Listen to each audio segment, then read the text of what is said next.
One lazy afternoon, as I mindlessly scrolled through the Letgo app, my eyes caught something that made me pause. A listing for a high-end gaming laptop, completely free. A sleek black Alienware, the model I'd been drooling over for months but could never justify buying. The description simply said, "Works great, free for pickup. First come, first serve." The excitement surged as I stared at the screen, unable to believe that such an expensive piece of equipment could be offered without a price tag. My laptop was ancient, running on fumes, and it had become a regular punching bag during late-night gaming sessions. So seeing this shiny Alienware with zero price attached was like a dream. Without thinking twice, I hit, "Is the laptop really free? Where can I pick it up?" I expected a delay given that it seemed like an insanely good deal, but to my surprise, the seller, someone named Claudia, responded almost immediately. "Yep, it's free. Just come and grab it. First come, first serve though. Lots of interest." Naturally, this response set off a small alarm bell in my mind. Too good to be true. But still, free was free, right? But that's where I should have paused. I asked for the address, and instead of giving me one, she sent me coordinates. Who the hell sends coordinates instead of an actual address? I messaged her back. "Could you just send an address or a landmark near the location?" She responded, "Sorry, I'm off-grid, and this area doesn't really have any addresses. It's just easier if you follow the coordinates. Trust me, it's worth the trip. Just text me when you're on your way. I'll be waiting." A bit skeptical, I tried Googling the coordinates. Sure enough, it led to an area outside the city, pretty much in the middle of nowhere, surrounded by woods. That should have been my second red flag, but I thought to myself, maybe she's just one of those reclusive tech geniuses or someone who hates social interaction. I could relate to that. We agreed on a time, 7 p.m., which was just before sundown. I downloaded a GPS coordinates app, plugged in the location, and set off. About 30 minutes, and as I got closer, my surroundings became increasingly desolate. Trees lined both sides of the road, and there were no houses, no streetlights, nothing. Just a road, winding through dense woods.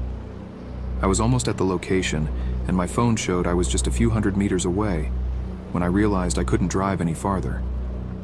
The path ahead was blocked by a dense forest with no way through for my car. I pulled over onto the shoulder, staring at the tree line. I texted Claudia, "Hey, I'm parked near the coordinates, but it looks like I'd need to walk into the woods. Is that right?" She replied after a minute, "Yep, just a short walk through the woods. You'll see a clearing where I'll be waiting with the laptop." By this point, a nagging voice in my head told me to turn around. But I had already driven this far, and the promise of that laptop kept pushing me forward. I decided to give it a shot. I grabbed my phone, stuffed my car keys in my pocket, and headed into the woods. The path wasn't clear that much. I had to walk carefully while looking at the phone. Also, I wasn't exactly dressed for a trek through the forest, but I figured it would only be a quick walk. The sun already dipped below the horizon, but I checked my phone. Just 100 meters to go. But there was no clearing. Nothing but more trees. I stopped and texted Claudia again. "I'm here, but I don't see any clearing." She didn't respond right away. I waited, trying to suppress the growing sense of unease. After a minute, my phone buzzed. "Oh, sorry, I just moved a bit farther into the woods. Keep going, you're almost there." That was it for me. Something wasn't right. I felt the hairs on the back of my neck stand up. I texted back, "It's getting dark, I think I'll just head back." Annoyance bubbled up and I muttered to myself, "Screw this," as I turned around and began heading back to the car. Each step I took through the dense undergrowth felt heavier, with the realization that this whole thing had probably been a waste of time. When I finally broke through the last line of trees, I was ready to toss this whole thing aside as a bad joke and go home. But the moment I saw the car, my heart just dropped. All 4 tires were slashed.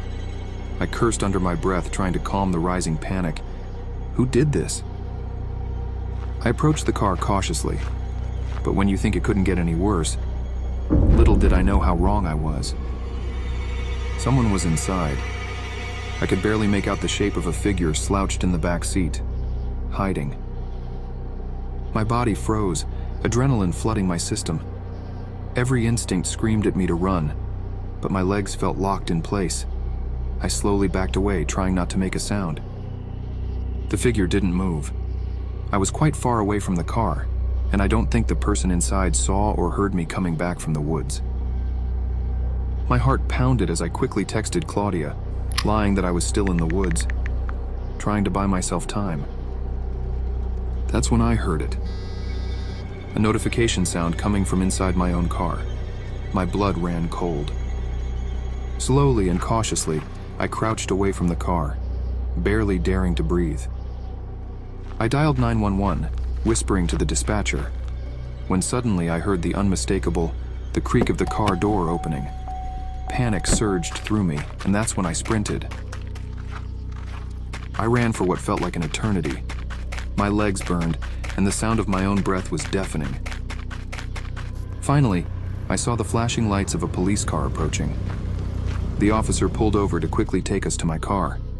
My heart was racing, and I felt a wave of relief wash over me as we drove back to my car. When we arrived, the police searched the area but found nothing.